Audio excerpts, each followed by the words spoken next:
Hello friends, I welcome you all to my YouTube channel CA Rahul Agarwal classes. Friends, आज की class में हम लोग अकाउंटिंग स्टैंडर्ड 9 पढ़ेंगे जिसका नाम है रेवेन्यू रिकॉग्निशन। इस अकाउंटिंग स्टैंडर्ड में हम लोग जानेंगे कि हम लोग कौन सा वो टाइम होगा जब हम अपने बुक्स में रेवेन्यू को रिकॉग्नाइज कर सकते हैं। जैसे अगर एक एग्जाम्पल लेते हैं, हमारा काम है प्रोडक्ट को बेचने का, ठीक है, हमारा बिजनेस है प्रोडक्ट बेचने का। अब अलग अलग सिचुएशन हो सकती है, हो सकता है हम पैसा एडवांस में लेते हो, बाद में कुछ डिलीवर करते हो, या फिर डिलीवर के टाइम पर पैसा लेते हो, या तीसरा केस हो सकता है कि डिलीवर तो कर दिए, उसके भी 2-2 3-3 महीने बाद लोग पैसे देते हो। तो वो कौन सा पर्टिकुलर पॉइंट ऑफ टाइम होगा जब हम अपनी बुक्स में रेवेन्यू को रिकॉग्नाइज कर सकते हैं, वो हम जानेंगे इस एएस में। ठीक है, तो आइए विदाउट वेस्टिंग टाइम शुरू करते हैं अकाउंटिंग स्टैंडर्ड 9 को। देखिए, सबसे पहले बता रखा है कि कौन कौन से रेवेन्यू इस एएस में कवर्ड है। अगर हम गुड्स बेच के रेवेन्यू कमाते हैं वो कवर्ड है। रेंडरिंग ऑफ सर्विसेज, अगर सर्विसेज रेंडर करके, जैसे सीए की सर्विस, डॉक्टर की सर्विस, ठीक है, उससे। या फिर तीसरा आता है इंटरेस्ट, डिविडेंड एंड रॉयल्टी से। ठीक है, इंटरेस्ट, डिविडेंड, रॉयल्टी से भी अगर हमारे को कुछ रेवेन्यू हो रहा है, उसको कब रिकॉग्नाइज करना है अपनी बुक्स में, तो वो भी इस अकाउंटिंग स्टैंडर्ड में हम लोग समझेंगे। पहली बात, does not deal with revenue arising from. कौन कौन से इसमें रेवेन्यू कवर्ड नहीं है। कंस्ट्रक्शन कॉन्ट्रैक्ट्स आपने पहले पढ़ा है, एएस 7 में आता है कंस्ट्रक्शन कॉन्ट्रैक्ट, तो ठीक है, तो उसके अकॉर्डिंगली चलेगा। हायर परचेज लीज एग्रीमेंट्स, वो इसमें कवर्ड नहीं है। Government grants and other similar subsidies, government grant के लिए एएस 12 है ही।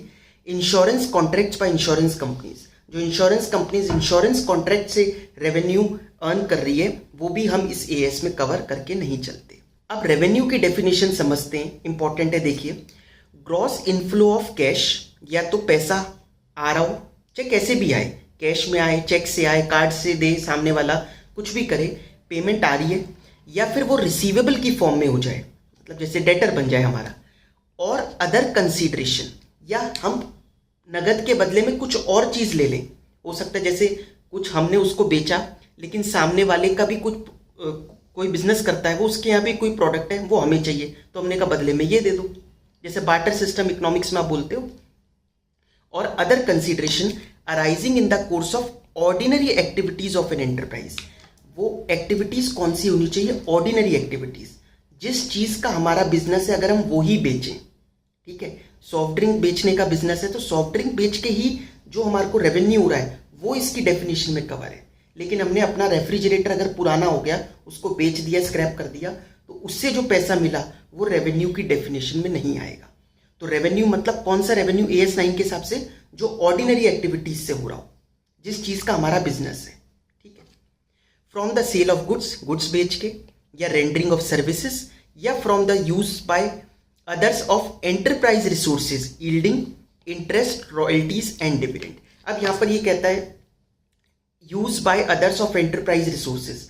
भाई, अगर हमारे को इंटरेस्ट का इनकम क्यों हो रहा होगा?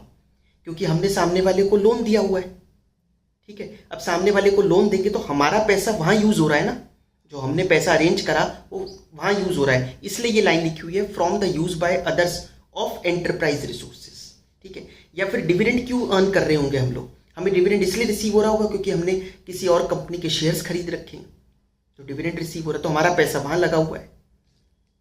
तो the definition of revenue does not include, क्या क्या इंक्लूड नहीं होता रेवेन्यू की डेफिनेशन में। तो मतलब समझ में आ गया रेवेन्यू का, जो ऑर्डिनरी एक्टिविटी से हमारे को कैश, रिसीवेबल्स या फिर अदर कंसीडरेशन आ रही हो, बस ये रेवेन्यू है। क्या क्या कवर नहीं है रेवेन्यू में?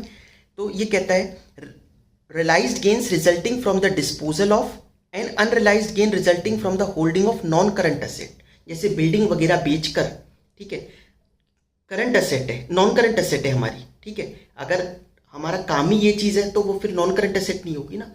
नॉन करंट एसेट है जैसे बिल्डिंग वगैरह, तो वो अगर बेच के जो हमारे को इनकम हो रही है वो रेवेन्यू की डेफिनेशन में नहीं कवर। या बिल्डिंग रखे हमने बिल्डिंग बेची नहीं बट उसकी वैल्यू बढ़ गई, तो वैल्यू बढ़ गई तो भी ये रेवेन्यू की डेफिनेशन में कवर नहीं है। तो मतलब चाहे बेचो, चाहे वैसे ही रखे वैल्यू बढ़ जाए, ठीक है, रेवेन्यू की डेफिनेशन में ये कवर नहीं है। सेकेंड पॉइंट कहता है unrealised holding gains resulting from the change in the value of current assets and natural increase in herds and agriculture and forest product. जो नेचुरल इंक्रीज हो जाए एग्रीकल्चर और फॉरेस्ट प्रोडक्ट्स वगैरह में, जैसे नेचुरल इंक्रीज क्या कि अगर हमारे पास लाइव स्टॉक है, गाय वगैरह, अब उसका बछड़ा हो जाए तो वो नेचुरल इंक्रीज हो गया, वो भी रेवेन्यू की डेफिनेशन में कवर नहीं है। रियलाइज और unrealise gain resulting from change in foreign exchange rates, ये भी कवर नहीं है फॉरेन एक्सचेंज रेट का। और realise gain resulting from the discharge of an obligation, देखो ये फोर्थ और फिफ्थ पॉइंट कहता है या तो डिस्चार्ज करते वक्त ऑब्लिगेशन को या फिर उस कैरिंग अमाउंट चेंज हो जाए। कहने का मतलब हमारी कोई लाइबिलिटी थी, कोई क्रेडिटर था, या तो हम उसको कम में सेटल कर दें तब भी हमारा इनकम तो हो ही रही है, या फिर वो कह दे ठीक है देना बाद में लेकिन कम दे देना, तो कैरिंग अमाउंट चेंज हो गया उसका। अभी तक हमने 1 लाख दिखा रखा था, अब हो सकता है हमारे को 80 दिखाना पड़े क्योंकि 20 वो कम में मान गया। दोनों ही रेवेन्यू की डेफिनेशन में कवर नहीं होंगे। समझ में आई बात? एक एग्जांपल देखें स्टडी मेट का। ये कहता है DL limited a pharma company, ठीक है, दवाइयां बेचने का काम है उसका, has been conducting research on new medicine since last 2 years to increase the immunity level of people consuming it without any side effect. वो एक रिसर्च कर रहे हैं।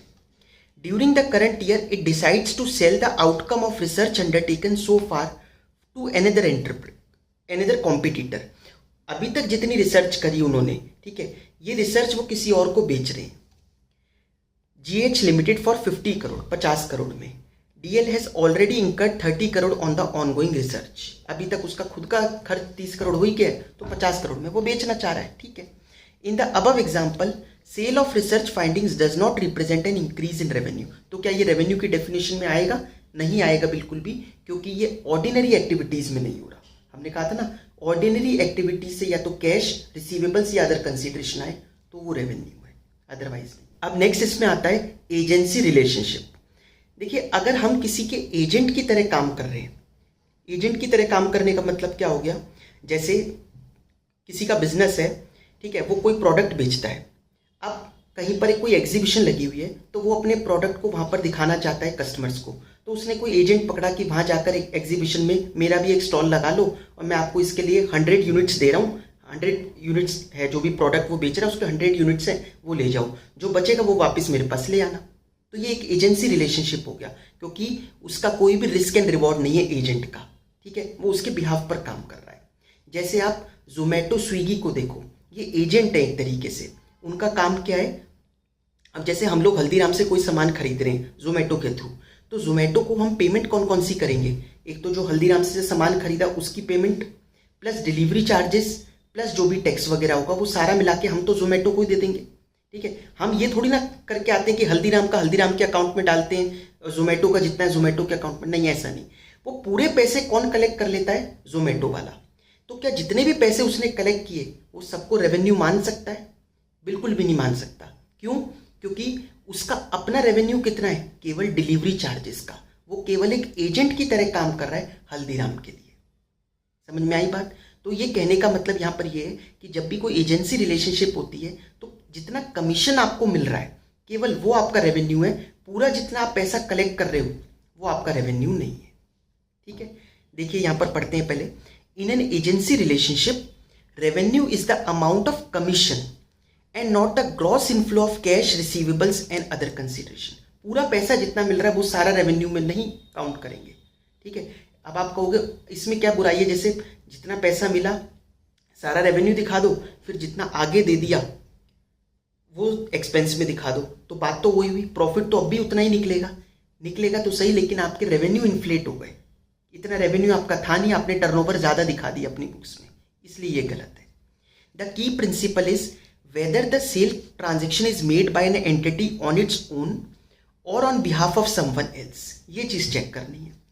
when the risk and rewards pertaining to the goods or service are with someone else, किसी और के पास होते हैं, then the seller's capacity would be of agent only, तो फिर वो सेलर की कैपेसिटी केवल एक एजेंट की रह जाती है, ठीक है। जैसे एक एग्जांपल देखिए यहाँ पर, trip deal is a website that allows people to book airline ticket, ठीक है। As a part of the business it agrees to buy 100 tickets, उस, ठीक है, वेबसाइट ने 100 टिकट्स बाय कर लिए from an airline on a particular date and resell these tickets to customers.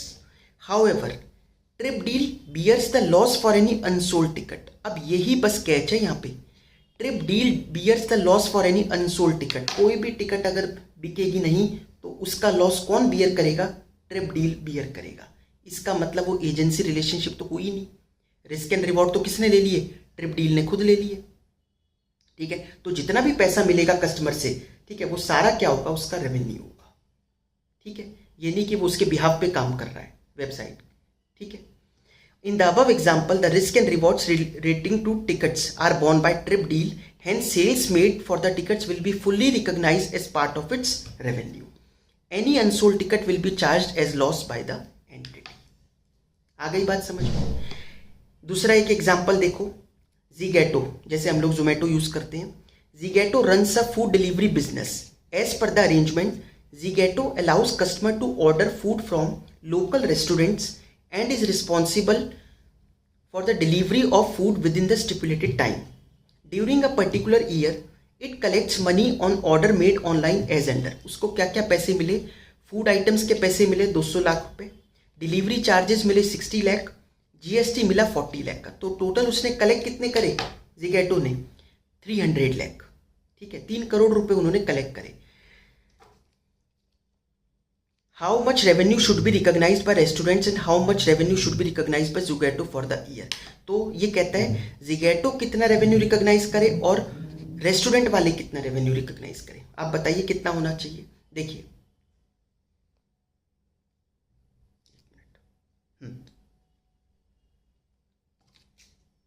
200 lakh ये price है फूड आइटम्स का, तो ये रेवेन्यू तो किसका हो गया? रेस्टोरेंट्स का।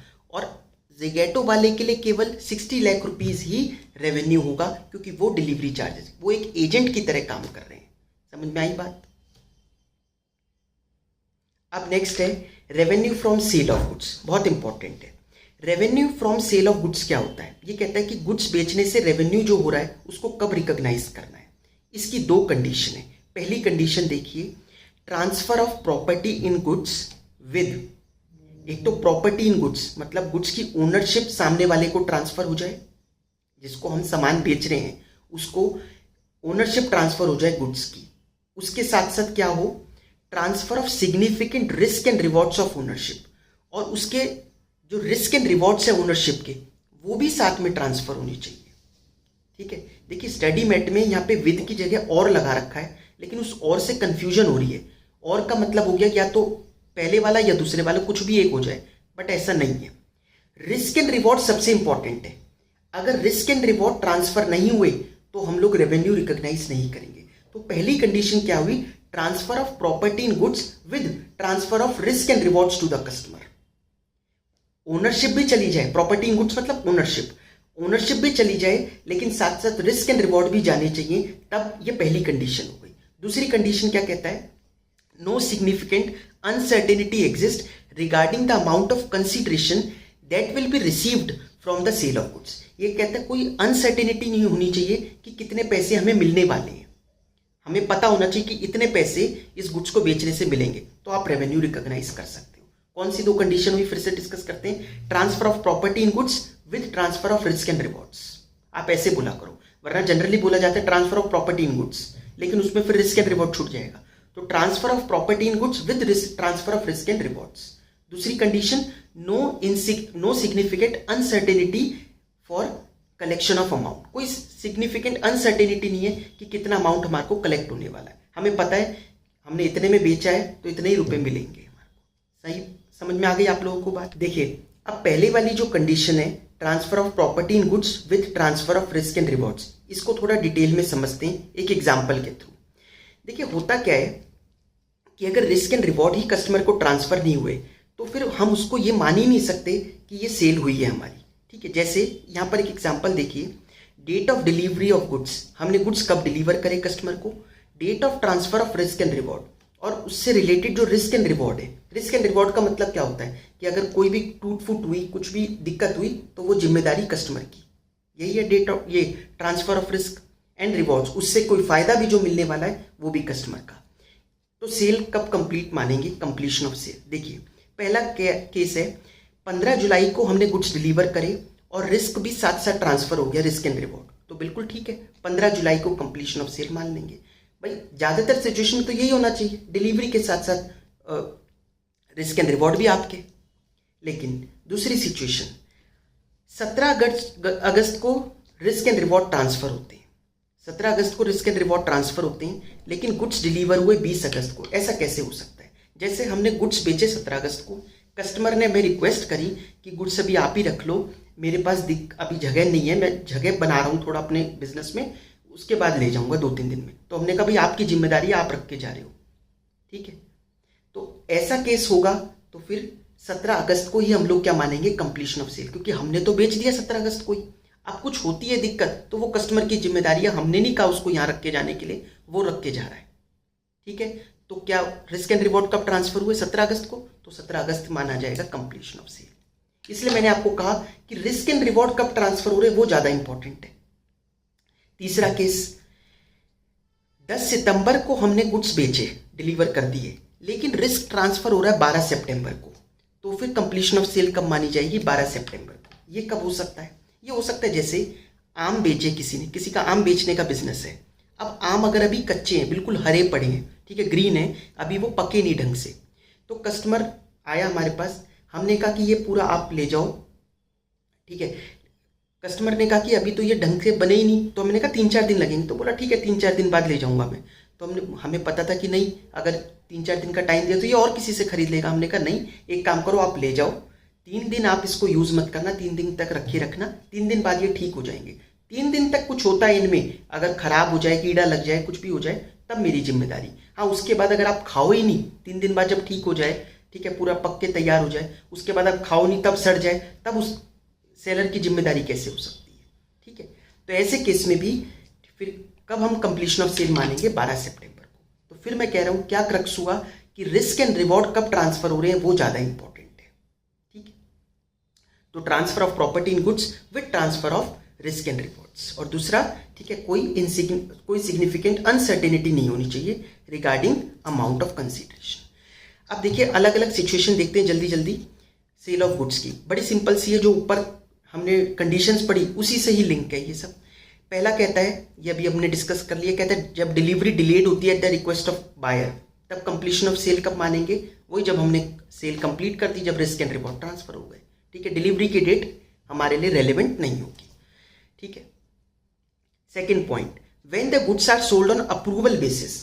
आपने पढ़ा होगा, ये फाइनेंशियल स्टेटमेंट में एडजस्टमेंट आती है, sale of goods on approval basis. Approval basis क्या होता है कि अप्रूवल बेसिस का मतलब हुआ कि आपको कुछ पीरियड का एक वो दी जाती है मोहलत की, ठीक है, 15 दिन के लिए आप ले जाओ, 15 दिन में अगर आपको पसंद ना आए तो वापस कर जाना, नहीं तो फिर आपके। तो कब मानी जाए सेल? अब या तो वो 15 दिन के अंदर एक्सेप्ट कर ले, या फिर कुछ ऐसा कर दे जिससे कि हाँ भाई ऑब्वियस हो गया कि उसने एक्सेप्ट तो कर ही दिए। क्या कर सकता है ऐसा? पेमेंट कर दे हमारे को, तो वो आपको फोन करके ना बताए कि मैंने कुछ एक्सेप्ट कर लिए, पेमेंट कर दे वो आपको, तो ऑब्वियसली यही बात हो गई ना कि इसका मतलब सेल कंप्लीट हो गई। या फिर और क्या सिचुएशन हो सकती है, वो कुछ ना बोले और 15 दिन पूरे बीत गए, 15 दिन पूरे बीत गए, इसका मतलब वो मान चुका है, तब आप 15 दिन बाद आप सेल रिकॉग्नाइज कर लो, ठीक है, ठीक है। या फिर अगर किसी में पीरियड ही ना हो, मतलब कई बार होता है कि ठीक है आप ले जाओ, नया पसंद आए तो दे जाना, तो इसका मतलब ये थोड़ी ना वो 1 साल बाद कस्टमर आकर वापस कर जाएगा। एक रीजनेबल पीरियड ऑफ टाइम, जो भी गुड्स है उसके अकॉर्डिंगली, जो भी उस इंडस्ट्री में रहता हो, रीजनेबल टाइम, अगर वो कंप्लीट हो जाता है तब आप सेल रिकॉग्नाइज कर सकते हो। समझ में आई बात? वही चीज यहां पर लिखी हुई है। थर्ड पॉइंट कहता है goods subject to inspection installation. Important है, ये कहता है अगर गुड्स की कुछ इंस्पेक्शन होनी है, गुड्स बेच तो दिए लेकिन अभी उसे इंस्टॉल करवाने के लिए किसी बंदे को भेजना पड़ेगा। अब अगर इंस्टॉलेशन इतनी सिंपल है कि केवल उसका बस प्लग लगाना है और चलाना है, तो फिर जब हमने सेल कर दी तभी उसको हम लोग रिकॉग्नाइज कर लेंगे। इंस्टॉलेशन बंदा जब मर्जी जाता रहे, ठीक है, उससे कोई मतलब नहीं है। लेकिन अगर इंस्टॉलेशन बहुत कॉम्प्लेक्स है, ऐसे नहीं हो सकती, उसके लिए प्रॉपर वहां पर जगह फिट करना पड़ेगा, उसके लिए पूरी आपको रिपेयर वगैरह भी करनी पड़ सकती है, ठीक है। जैसे कोई ऐसी मशीन खरीदी जिसके लिए प्रॉपर जगह बनानी पड़ेगी, थोड़ी तोड़फोड़ भी होएगी वहां पर, तो ये प्रॉपर इंस्टॉलेशन कॉम्प्लेक्स है। तो ये जब इंस्टॉलेशन कंप्लीट हो जाए तभी रेवेन्यू रिकॉग्नाइज करेंगे, ठीक है। एक बार पढ़ते हैं इसको, जैसे देखिए, installation is complex and significant, बिना इंस्टॉलेशन कुछ होगा ही नहीं और उसके लिए एक एक्सपर्ट की जरूरत है। तो फिर revenue recognized when the customer accepts the delivery and installation is complete. अब यहां पर देखिए दो चीज है, कस्टमर एक्सेप्ट्स द डिलीवरी। अगर कस्टमर ने डिलीवरी एक्सेप्ट ही कर ली तो फिर वो कोई बात नहीं, फिर तो इंस्टॉलेशन कंप्लीट बराबर ही है ना, ठीक है। लेकिन अगर वो एक्सेप्ट ही ना करे, कहेगा नहीं नहीं अभी तो मैं माना ही नहीं, पहले आप बंदे को भेजो यहाँ पर लगवाओ तब, ठीक है, तो फिर उस केस में ठीक है रेवेन्यू बाद में रिकॉग्नाइज करेंगे। समझ में आ गई बात। तो कस्टमर एक्सेप्ट करते ही आप रेवेन्यू रिकॉग्नाइज कर सकते हो। इंस्टॉलेशन कब और जब सिंपल हो तब तो आप बेचते ही, जब वो ऊपर की दोनों condition, transfer of property in goods with transfer of risk and reward, और दूसरी वाली ठीक है no significant uncertainty regarding amount of consideration, वो दोनों जब कंडीशन फुलफिल हो जाए तब आप रेवेन्यू रिकॉग्नाइज कर दो। आपका बंदा इंस्टॉलेशन के लिए जब मर्जी जाता रहे। Fourth case, sale and repurchase arrangement. हम कोई चीज़ बेचे, हम कहें ये आप रख लो 1 लाख रुपए में और मैं आपसे, आप मुझे 1 लाख रुपए दे दो और मैं आपको 1 साल बाद ठीक है ये वापस ले लूँगा और आपको 1,20,000 रुपये दे दूंगा। तो इससे क्या लग रहा है, 1 लाख रुपए लिए और 1,20, गुड्स तो मेरे ही मेरे पास वापस आ रहे हैं। तो ये तो एक तरीके का फाइनेंस अरेंजमेंट है। 1 लाख रुपए हमने लिए और 1,20 वापस करेंगे 1 साल बाद। तो ये तो इनडायरेक्टली आप ये हो गया कि आपने लोन लिया 1 लाख का और आप उसको वापस करते वक्त 1,20 करोगे, तो 20,000 तो इंटरेस्ट हुआ। ये ठीक है, ये रेवेन्यू थोड़ी ना रिकॉग्नाइज होगा। समझ में आई बात। तो इसका मतलब वही, borrowing is recognized instead of sales. तो ये बोरोइंग रिकॉग्नाइज होगी, इसको सेल नहीं मानेंगे हम। Difference is considered interest. ठीक है, वो 20,000 क्या होगा, इंटरेस्ट होगा। Next, trade discount and volume rebates. Trade discount volume rebate हमेशा माइनस किए जाते हैं, तब सेल की वैल्यू निकलेगी। कैश डिस्काउंट कभी माइनस नहीं किया जाएगा। सेल की वैल्यू अगर हमने 1 लाख का बेचा और हमने कहा कि अगर आप 4 दिन के अंदर अंदर पेमेंट कर दोगे तो 5% का डिस्काउंट, तो फिर वो 5% माइनस मत करना, पूरा 1 लाख ही रेवेन्यू है। ठीक है, लेकिन ट्रेड डिस्काउंट दिया जाता है ज़्यादा क्वांटिटी खरीदने के लिए, जैसे कि आप ज़्यादा खरीद रहे हो, 1 खरीदोगे तो 1 लाख का, 2 खरीदोगे तो 1,90 का, तो ये ट्रेड डिस्काउंट है। तो इसको तो माइनस करना ही है ट्रेड डिस्काउंट को। कंसाइनमेंट सेल्स, वो जो एजेंसी रिलेशनशिप है वही चीज़ यहाँ पर बता रहा है कि अगर कंसाइनमेंट सेल है, ठीक है, आप एक किसी के बिहाफ पर, जैसे हमारा लखनऊ में अगर हमारा हेड ऑफिस है और हम कहीं पर पंजाब में भी गुड्स बेचना चाह रहे हैं, तो हमने वहाँ पर एक एजेंट बिठा दिया, कंसाइनर। ठीक है, वो गुड्स बेचता है हमारे बिहाफ पे, जो बच जाता है वो वापस कर देता है हमारे को, तो वो तो एक एजेंट की तरह हो गया। ठीक है, लेकिन अगर रिस्क एंड रिवॉर्ड भी ट्रांसफर कर दिए उस एजेंट को कि नहीं, जो नहीं बेचा वो तुम्हारा, ठीक है, वो उसका लॉस है, तो फिर उस केस में रेवेन्यू कब रिकॉग्नाइज होगा, जैसे ही आपने गुड्स बेच दिए। मतलब जैसे ही आपने एजेंट को दिए गुड्स, अगर रिस्क एंड रिवॉर्ड भी आपने एजेंट को भेज दिया कि भाई अब तेरे हुए ये गुड्स, तो उसी टाइम कर दो। लेकिन अगर रिस्क एंड रिवॉर्ड आपके ही हैं, जो नहीं बिकेगा वो आपके पास वापस आएगा, तो एजेंट को जब दे रहे हो तब मत रेवेन्यू रिकॉग्नाइज करना, जब एजेंट कस्टमर को बेचे तब रेवेन्यू रिकॉग्नाइज करना। ठीक है, ऑब्वियस सी बात है। कैश ऑन डिलीवरी सेल्स, तो जब तक कैश रिसीव नहीं होगा तब तक नहीं। डिलीवरी जैसे अमेजोन वगैरह पे होता है कि अगर कैश ऑन डिलीवरी वाला है तो जब कैश रिसीव हो जाए तब रेवेन्यू रिकॉग्नाइज करो। गारंटीड सेल्स, अब गारंटीड सेल्स क्या होती है, गारंटीड सेल मतलब आपको एक अनलिमिटेड टाइम दे दिया कि कोई बात नहीं, सेल्स रिटर्न का यहाँ ऑप्शन है, आप वापस कर सकते हो। तो ऐसे तो कभी भी वापस कर सकते हो, फिर तो कोई रेवेन्यू रिकॉग्नाइज ही मत करो, कभी भी कस्टमर आ सकता है वापस। ऐसे केस में क्या होता है, एक तो पहले प्रोडक्ट देखा जाएगा किस टाइप का है। कोई खराब होने की चीज़ है तो वो थोड़ी ना खराब होने के बाद आपको वापस दे के जाएगा, तो वो प्रोडक्ट टू प्रोडक्ट डिपेंड करता है, एक रीजनेबल क्या चलता है उस इंडस्ट्री में। ठीक है, और ऐसे केस में क्या किया जाता है, जनरली रेवेन्यू पूरा रिकॉग्नाइज कर लो, फिर प्रोविजन बना लो किस चीज़ के लिए, कि जितना भी वापस आ सकता है, जो भी हमारी वारंटी है उसके लिए एक अलग से प्रोविजन, कि हमारे एक्सपीरियंस के हिसाब से, मैनेजमेंट के एक्सपीरियंस के हिसाब से 5% लोग वापस दे ही जाते हैं। तो हम अगर 1 लाख की सेल करते हैं तो 5,000 रुपये का सामान वापस आ ही जाता है, तो 5% का प्रोविजन बना के रखो, प्रोविजन फॉर वारंटी एक्सपेंस के रूप में, अक्रूवल बेसिस को फॉलो करते हुए, मतलब कंजर्वेटिज्म को फॉलो करते हुए, सॉरी। ठीक है, पेमेंट डन इन इंस्टॉलमेंट्स, अगर पेमेंट इंस्टॉलमेंट्स में कर रहा है सामने वाला, तो 2 अलग अलग सिचुएशन।